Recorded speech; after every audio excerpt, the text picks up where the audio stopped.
Pessoal, no vídeo anterior eu falei sobre as epígrafes. Eu mostrei ali os erros e no final desse vídeo eu falei sobre a origem dos capítulos, que foi criado em 1227, e a origem dos versículos, que foi criado em 1551.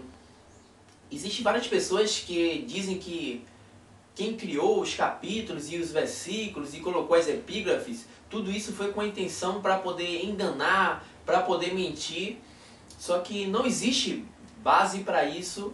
As pessoas que citam isso não têm, observe nos seus argumentos, que eles não têm embasamento. E é um tipo de pseudo-espiritualismo.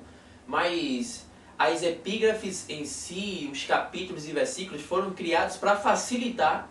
E eles facilitam, como os capítulos e versículos facilitam para que você, digamos que num debate, eu cite Isaías. Como Isaías tem 66 capítulos, se eu não falasse em que capítulo estava, a pessoa teria que ler o livro todo para poder encontrar e ver se aquilo que a pessoa estava afirmando desse livro era verdade ou não, tinha ou não. Então, os capítulos e versículos, eles ajudam em si, mas tem uma parte que eles podem atrapalhar, foi o que eu abordei no vídeo anterior.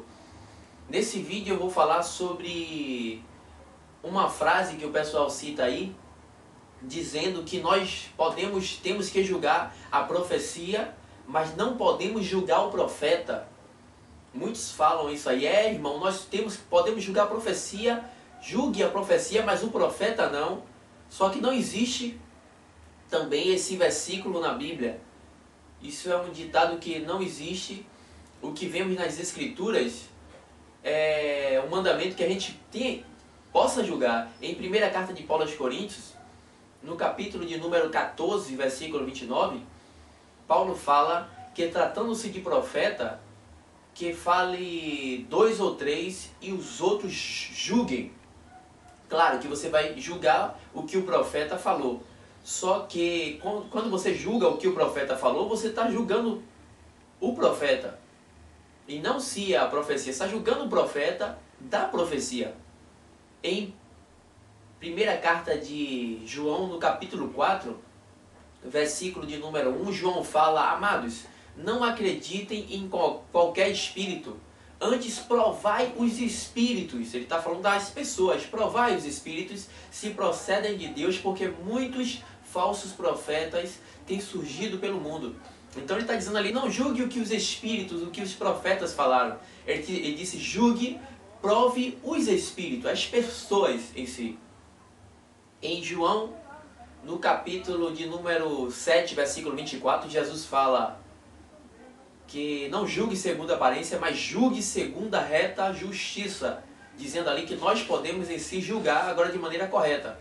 Em 1 Coríntios, no capítulo 2, versículo 15, o apóstolo Paulo fala na tradução RA, a revista atualizada de João Ferreira de Almeida, que o homem espiritual, ele julga todas as coisas, no sentido de examinar.